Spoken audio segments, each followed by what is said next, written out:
오늘은 마태복음 21장 18절에서 22절을 보겠습니다.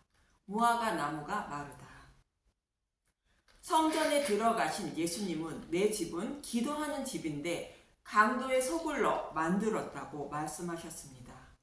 하나님은 타락한 자신의 백성을 구원하시기 위하여 메시아를 보내어 구원하신다는 메시아 언약을 하시고 오실 메시아가 어떻게 죄를 사하여 주시고 구원해 주시는지 십계명과 제사 제도인 성막을 통하여 말씀해 주시고 있는 것인데, 약속의 말씀대로 속히 메시아를 보내주어 사탄의 노예에서 구원해 달라고 기도하며 살아야 한다는 의미로 성전을 곧 성막을 주셨다는 것입니다. 그런데 유대인들은 그 뜻을 모르고 죄를 범하면 죄에 합당한 제물만 제단에 드리면 죄사함을 받는 줄 알고 하나님을 섬기고 있었던 것입니다. 이처럼 하나님의 뜻을 모르고 율법의 행위만 강조하고 있는 자들에게 내 집을 강도의 소굴로 만들었다고 예수님은 말씀하신 것인데, 오늘 본문에서는 이들의 모습을 열매는 없고 잎사귀만 있는 무화과 나무라고 말씀하고 있습니다. 오늘 본문 18절에서 19절을 보겠습니다. 마태복음 21장 18절, 무화과 나무가 마르다 이른 아침에 성으로 들어오실 때에 시장하신지라. 마태복음 21장 19절, 길가에서 한 무화과 나무를 보시고 그리로 가사 잎사귀 밖에 아무것도 찾지 못하시고 나무에게 이르시되 이제부터 영원토록 내가 열매를 맺지 못하리라 하시니 무화과 나무가 곧 마른지라. 예수님이 시장하시다는 것은 믿음의 열매를 맺은 하나님 백성이 하나도 없다는 말씀으로, 예수님은 잃어버린 자를 찾아오셨는데 성전에 들어가 보니 강도의 소굴로 만들어 구원받을 자가 아무도 없다는 말씀입니다. 그래서 한 무화과 나무를 보니 열매는 없고 잎사귀만 있다고 말씀하시는 것입니다. 그런데 문맥을 보지 않고 이 구절만 보면 하나님 백성은 믿음의 열매 외에 하나님 나라를 위한 열심과 노력으로 또 다른 열매를 맺어야 한다고 해석하게 되는 것입니다. 그러나 문맥적으로 보면 기도하는 집을 강도의 소굴로 만든 유대인들에게 하시는 말씀으로 열심의 행위는 있으나 믿음의 열매를 맺지 못했다는 말씀인 것입니다. 설령 하나님 나라를 위한 열심과 노력으로 일을 하여 열매를 맺는다 할지라도 믿음의 열매를 맺지 못하는 사람이 한다면 그 일은 강도와 같다고 말씀하시는 것입니다.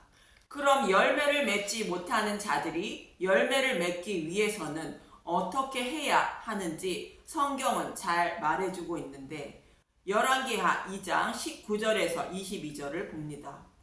먼저 문맥을 살펴봅니다. 엘리사는 승천하는 엘리야의 겉옷을 가지게 되는데, 엘리야 승천의 모습은 예수님의 부활의 모습을 모형한 것이며, 엘리야의 겉옷은 부활하신 예수님이 의의 옷을 주시는 모습을 말하는데, 의의 옷을 입으려면 곧 가지려면 성령님이 오셔서 복음의 말씀을 깨닫게 하여 믿음에 이르게 하심으로 의의 옷을 입게 되는 것입니다. 그래서 엘리사는 성령님이 임하여 복음의 말씀을 깨달은 것을 의미합니다. 그 후에 엘리사는 여리고에 머물며 복음을 전하는 모습이 있습니다. 열왕기하 2장 19절, 엘리사의 기적, 그 성읍 사람들이 엘리사에게 말하되 우리 주인께서 보시는 바와 같이 이 성읍의 위치는 좋으나 물이 나쁨으로 토산이 익지 못하고 떨어지나이다.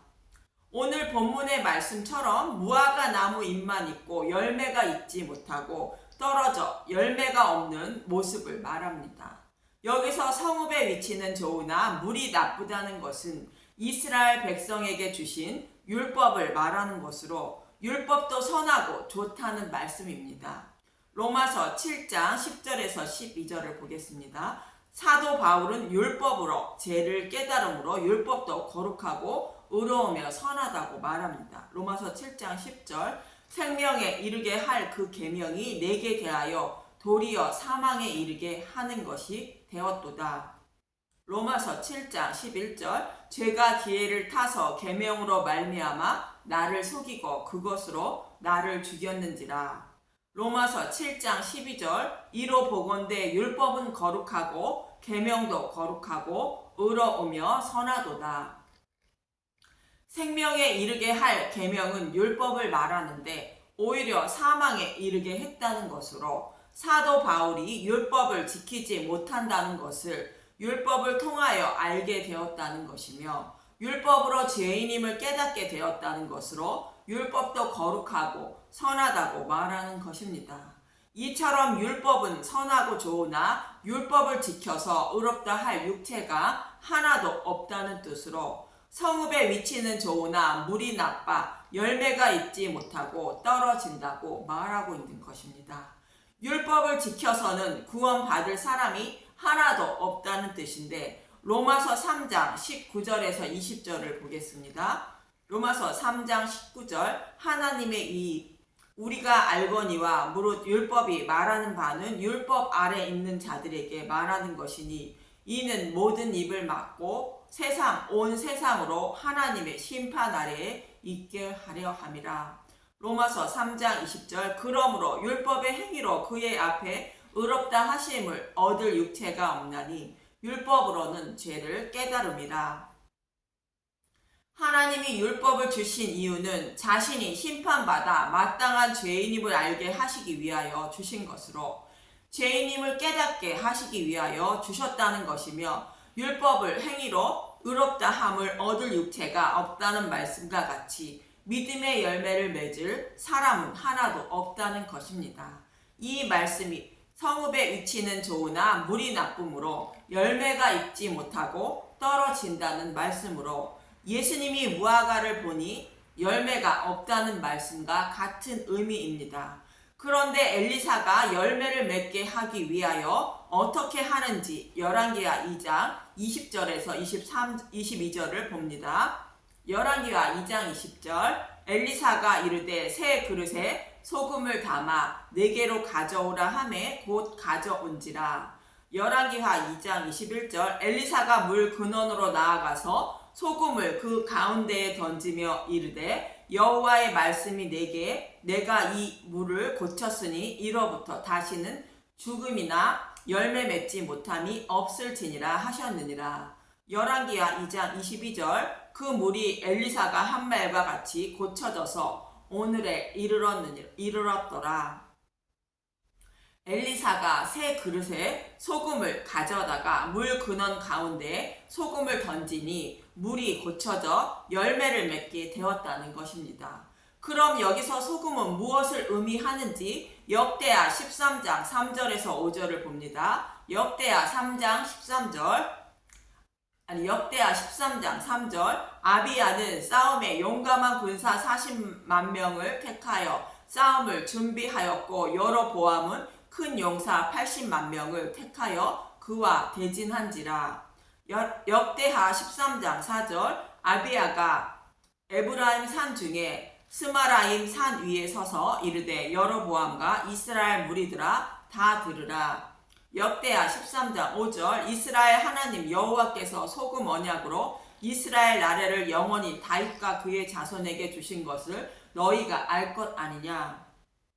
유다왕 아비야의 40만의 군사와 북이스라엘 여로보암의 군사 80만이 싸우려고 대치한 모습인데 유다왕 아비야는 여호와께서 소금 언약으로 이스라엘 나라를 영원히 다윗과 그의 자손에게 주신 것이라 말합니다. 하나님이 다윗에게 하신 언약의 말씀을 소금 언약이라고 말하고 있는 것으로 다윗 언약은 다윗의 후손으로 오실 메시아가 마음의 성전을 세워주시고 구원해 주신다는 언약으로 마음의 성전이 세워진 사람은 아무리 죄를 범해도 이 땅에서는 고난을 주시되 구원의 은혜는 빼앗지 않으신다는 메시아 언약을 말합니다. 이러한 다윗의 언약을 소금 언약이라고 말하고 있는 것으로 소금이 변하지 않는 것처럼 메시아 언약은 절대로 변하지 않고 반드시 이루어 주심을 말하고 있는 것입니다. 그래서 물 근원 가운데 소금을 던진 것은 율법의 근원은 메시아 언약임을 말하는 것으로 메시아 언약인 복음을 잊지 않게 하시기 위하여 율법을 주셨다는 것입니다. 율법 속에 복음이 숨겨져 있다는 것으로 율법 속에 숨겨진 복음을 찾아내지 못하면 열매를 맺지 못한다는 말씀입니다.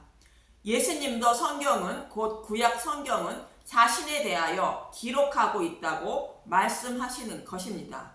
요한복음 5장 38절에서 39절을 보겠습니다. 요한복음 5장 38절 그 말씀이 너희에게 거하지 아니하니 이는 그가 보내신 이를 믿지 아니함이라. 율법 속에 숨겨진 복음의 말씀을 곧 메시아 언약을 알지 못함으로 약속대로 오신 예수님을 믿지 못한다는 것입니다.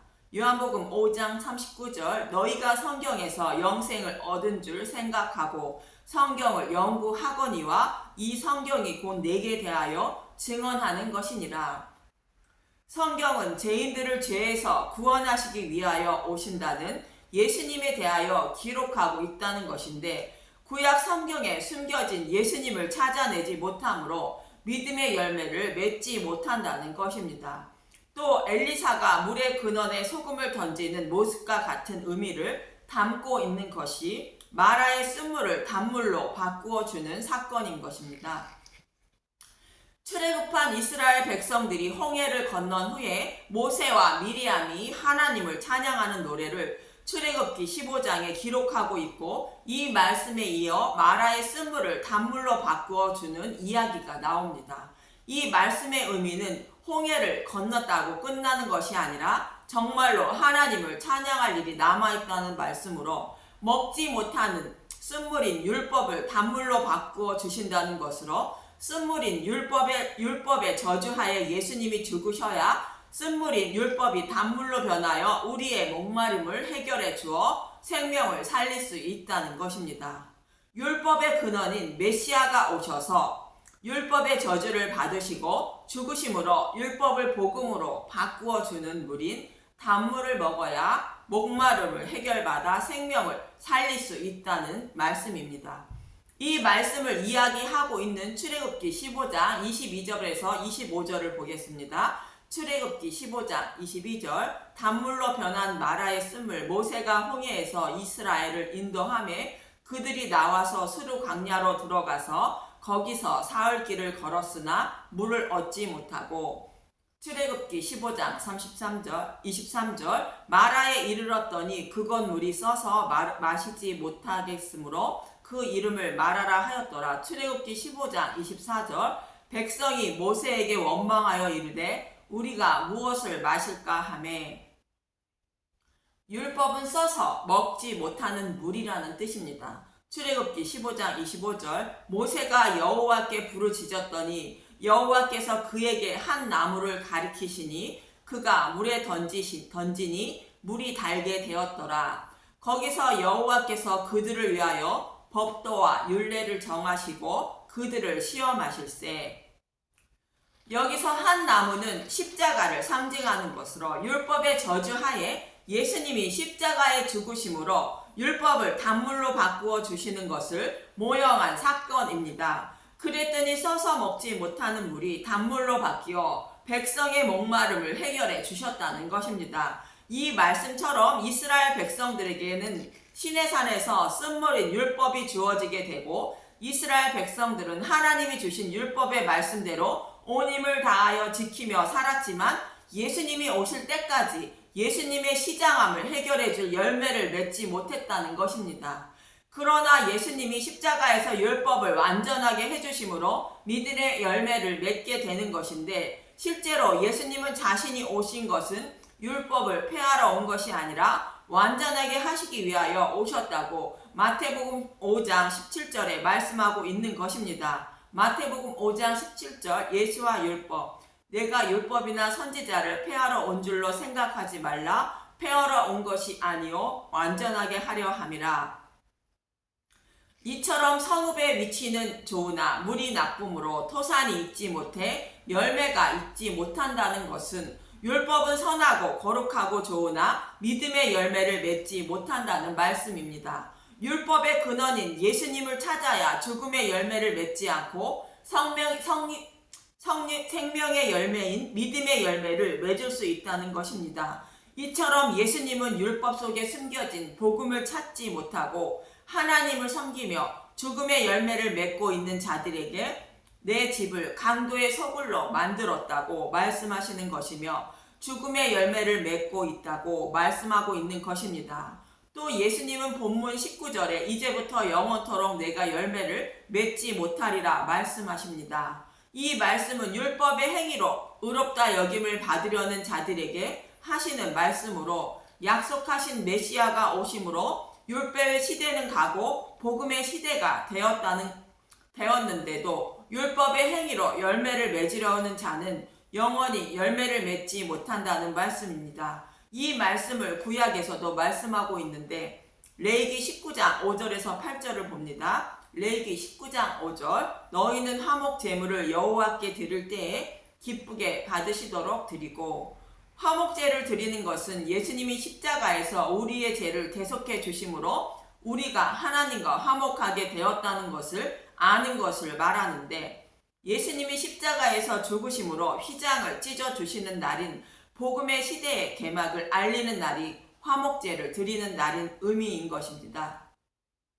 레위기 19장 6절 그 제물은 드리는 날과 이튿날에 먹고 셋째 날까지 남았거든 불사르라. 화목제물로 드리는 제물의 고기는 나누어 먹어야 예수님을 알게 되어 하나님과 화목하게 된다는 말씀인데 그 고기를 드리는 날과 이튿날에 먹고 셋째 날에는 먹지 말고 불사르라는 것입니다. 이 말씀은 예수님이 부활하시는 셋째 날 이후는 먹지 말라는 것으로 예수님의 부활을 기준으로 그 전에는 율법 시대를 말하고 그 이후는 복음의 시대를 말합니다. 그리고 화목제물의 고기는 예수님의 살과 피를 말하는 것으로 구약에서 드리는 제물의 고기는 율법을 말하는 것인데 율법을 불사르고 예수님의 살과 피인 복음의 말씀을 먹어야 한다는 말씀입니다. 복음의 시대에는 율법을 불사르고 율법 속에 감추었던 밝히 드러난 복음만 먹어야 한다는 말씀입니다. 레위기 19장 7절 셋째 날에 조금이라도 먹으면 가증한 것이 되어 기쁘게 받으심이 되지 못하고 레위기 19장 8절 그것을 먹는 자는 여호와의 성물을 더럽힘으로 말미암아 죄를 담당하리니 그가 그의 백성 중에서 끊어지리라.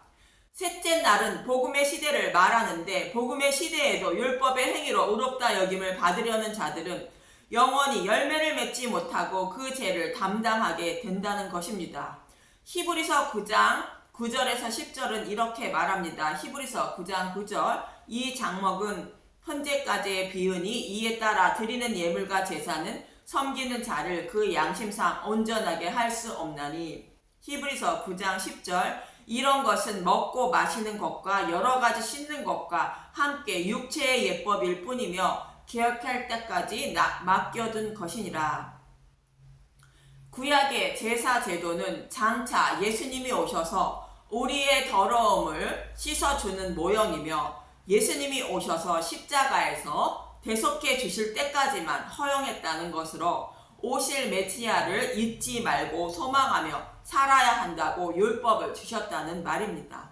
이렇게 율법은 복음의 시대가 오기 전까지만 허용했던 것인데 복음의 시대에도 율법을 지켜 의롭다 여김을 받으려는 자들은 영원히 열매를 맺지 못한다는 말씀입니다.